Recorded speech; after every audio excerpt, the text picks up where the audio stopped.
So hello guys, कैसे हैं आप सब। मैं हूं आपका होस्ट गौरव और आप देख रहे हैं स्टडी विद जीआर।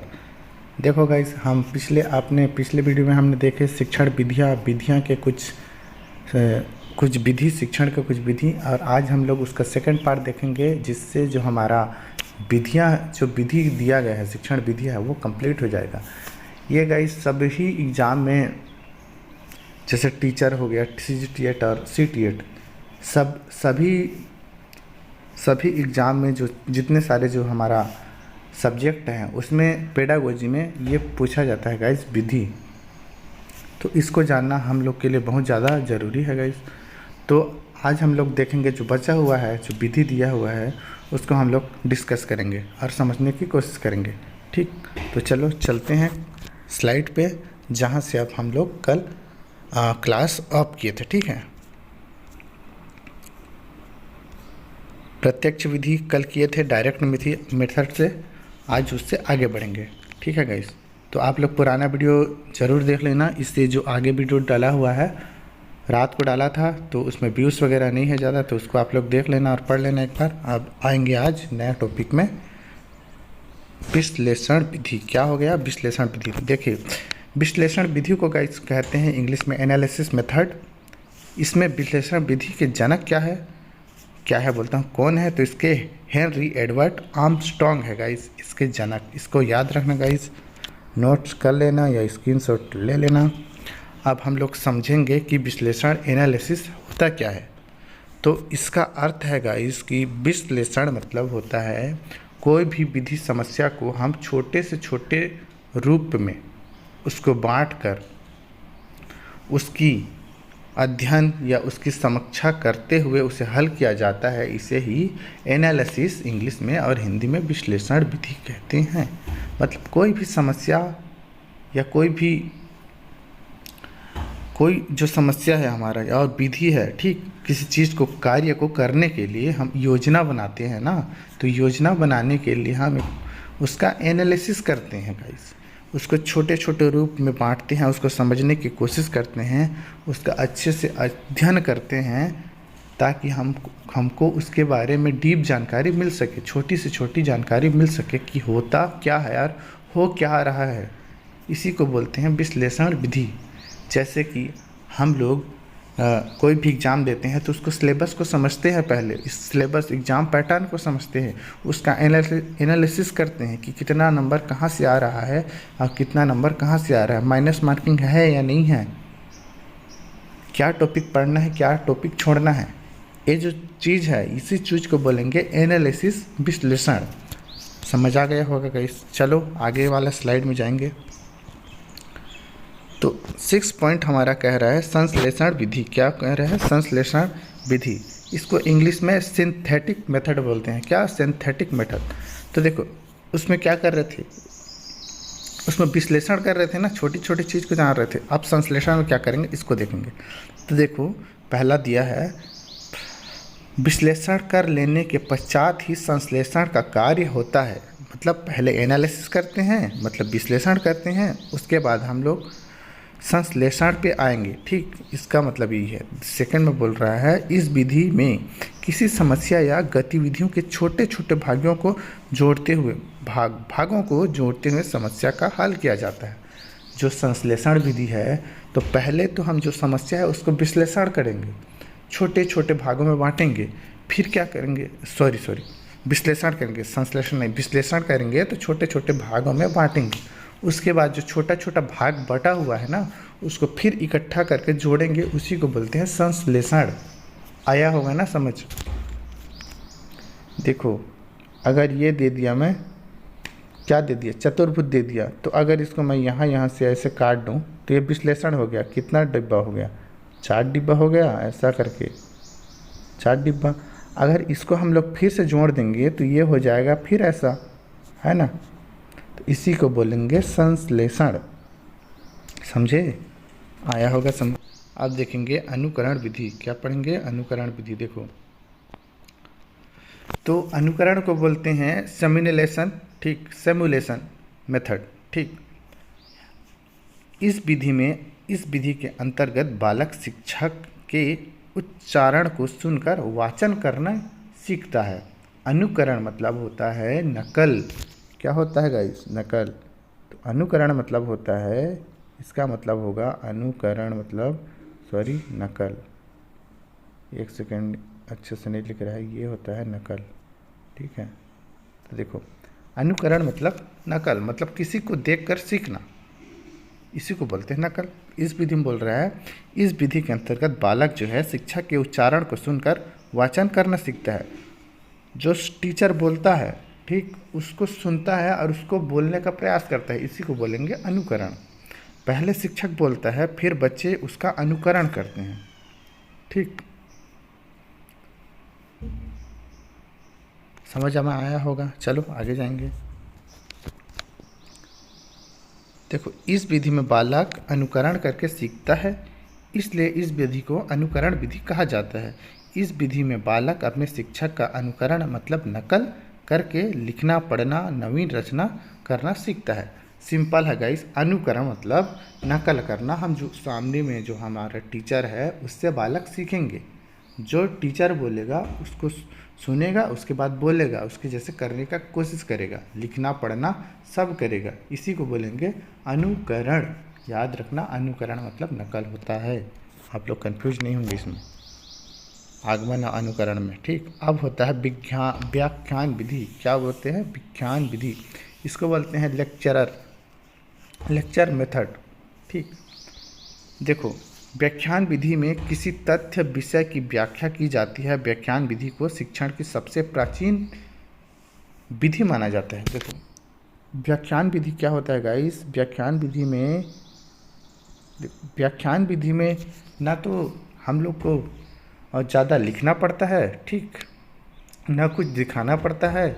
बस हम लोग एक कहानी के थ्रू, स्टोरी टेलर के थ्रू हम लोग कहानी, क्या बोलते हैं, अपना जो एक्सप्लेनेशन करते हैं, ठीक, व्याख्यान करते हैं।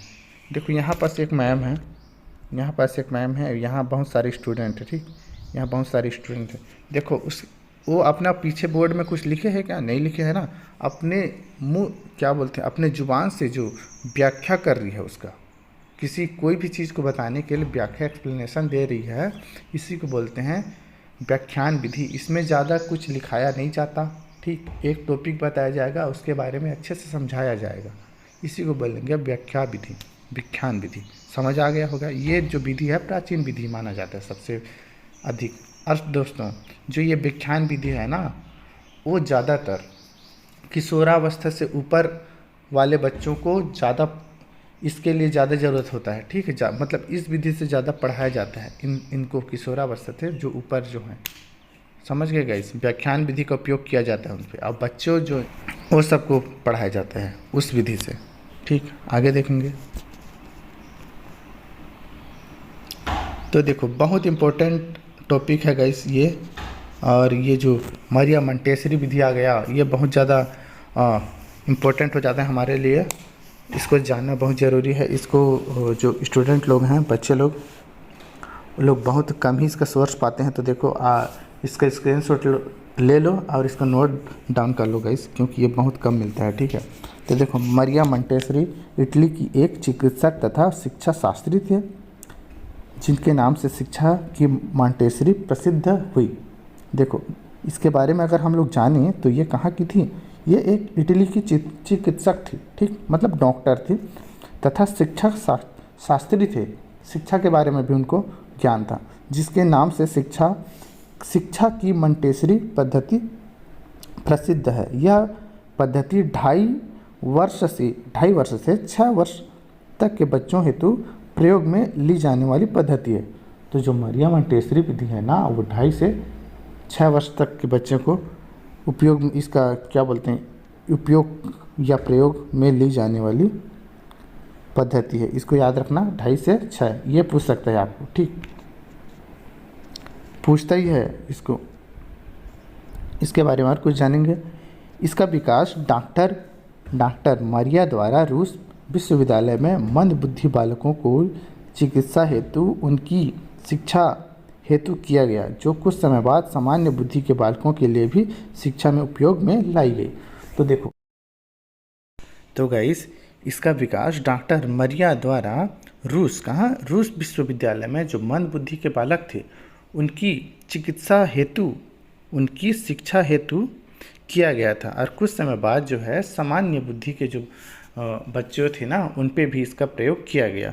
यही है गाइस मरिया मंटेसरी विधि, आप लोग इसको याद रखना।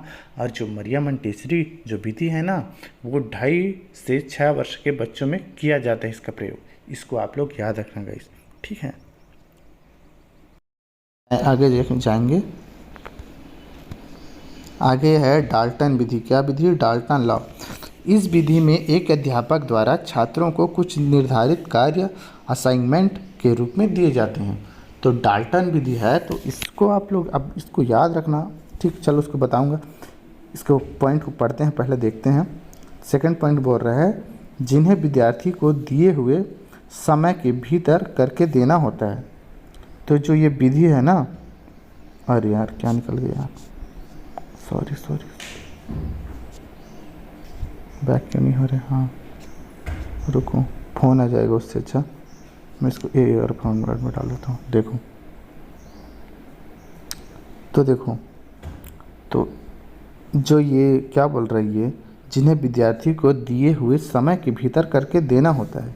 तो जो डाल्टन विधि है, तो डाल्टन विधि में क्या होता है, एक अध्यापक होता है और छात्रों को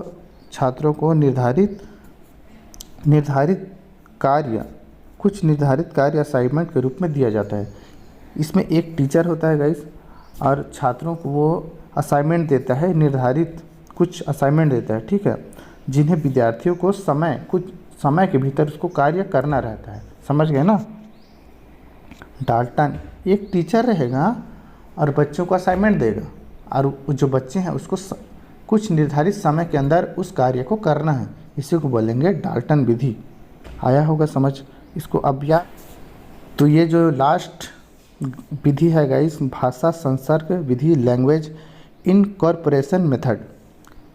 आप लोग इसको भी नोट डाउन कर लेना, क्योंकि ये जो जितने सारे विधि हैं गाइस, बहुत मुश्किल से मेरे को मतलब इधर उधर में कर के इसको लाया हूँ और लिखा हुआ हूँ, एक जगह समेटा हूँ और आपको पढ़ा रहा हूँ। तो आप लोग इसको ज़रूर अपने कॉपी में नोट डाउन कर लेना। तो अब ये जो हमारा आज का भाषा है, लास्ट भाषा संसर्ग विधि, ये हम लोग का लास्ट विधि है। तो देखो इसके पहले पॉइंट में बोल रहा है, यह एक व्याकरण शिक्षण की विधि है। इस विधि में रचनाओं के माध्यम से व्याकरण का ज्ञान दिया जाता है, ठीक। बोल रहा है, फिर से पढ़ेंगे, यह एक व्याकरण शिक्षण की विधि है। इस विधि में रचनाओं के माध्यम से व्याकरण का ज्ञान दिया जाता है। तो जो भाषा संसर्ग विधि है, इसमें जो रचना होता है, कोई रचना, उस रचना के माध्यम से हम लोग को व्याकरण का ज्ञान दिया जाएगा, ग्रामर का ज्ञान दिया जाएगा। जैसे हम लोग एक कहानी या स्टोरी अगर पढ़ेंगे तो उस स्टोरी के माध्यम से जो उसके अंदर में व्याकरण होगा, उसी के बारे में हम लोग को ज्ञान दिया जाएगा, ठीक। इसी को बोलेंगे भाषा संसर्ग विधि। सेकंड टॉपिक बोल रहा है प्राथमिक कक्षाओं हेतु यह विधि काम में ली जाती है। जो प्राइमरी के स्टूडेंट होते हैं, प्राइमरी के बच्चे होते हैं, उनको यह विधि काम में लाई जाती है, ठीक है। वही बोला ना मैं, पहले स्टोरी सुनाएंगे, कहानी प्राइमरी में रहेगा ऐसा चीज़, स्टोरी सुनाएंगे, उसी स्टोरी में व्याकरण भी छुपा रहेगा, ठीक। तो उसको बच्चों को पढ़ाएंगे तो उन लोग को क्या जल्दी याद हो जाएगा, अब व्याकरण समझने में आसानी होगी, इसलिए इसको प्राथमिक कक्षाओं में यूज़ में लिया जाता है। और लास्ट में बोलता है गाइस कि इस विधि के द्वारा छात्रों को अच्छे लेखन की पुस्तकों के माध्यम से व्याकरण का ज्ञान दिया जाता है। तो अच्छे लेखन रहेंगे ना, तभी तो बालक उसको अच्छे तरीके से समझने की कोशिश करेंगे, क्योंकि ये प्राइमरी में यूज़ हो रहा है, छोटे बच्चों पे यूज़ हो रहा है, इसलिए अच्छे पुस्तक और अच्छे लेखन के माध्यम से व्याकरण का ज्ञान दिया जाता है, ठीक। तो यह है भाषा संसर्ग विधि। तो इसी के साथ जितने सारे भी विधियाँ था गाइस, वो सारे कंप्लीट होता है। और इसी के साथ ये आज का क्लास भी कंप्लीट हो जाएगा। हमारा ये टॉपिक आप लोग ज़रूर इसको नोट डाउन कर लें, एक कॉपी में विधि करके, शिक्षण विधि करके, और जितने भी विधि बताया गया हूँ उसको कॉपी में नोट करें, क्योंकि आप लोग जो बुक रखे होंगे उसमें आप लोग, क्योंकि ये सारे सब्जेक्ट का विधि है, ना कि एक ही सब्जेक्ट का, तो सारे सब्जेक्ट का विधि एक ही साथ पढ़ लिए हो आप इसको। ये आप लोग का बहुत काम आने वाला है गाइस पूरे एग्ज़ाम में, टीचर भर्ती एग्ज़ाम में, तो इसको आप ज़रूर कर लें नोट डाउन। और गाइस जो मेरा पहला वीडियो है उसको भी देख लें, जितना सारा है, और सपोर्ट करें गाइस, क्योंकि मैं यहाँ पूरा कंप्लीट कराने की कोशिश कर रहा हूँ। पूरे जितने भी हमारा टीचर भर्ती में CDP आएगा उसको पहले कोर्स कंप्लीट करूँगा, उसके बाद धीरे धीरे आगे भी कंप्लीट कराऊँगा गाइस। तो प्लीज़ मेरे चैनल को सब्सक्राइब कर दीजिए, लाइक कर दीजिए, और खुश रहिए और अच्छे से पढ़ते रहिए। Thank you, bye.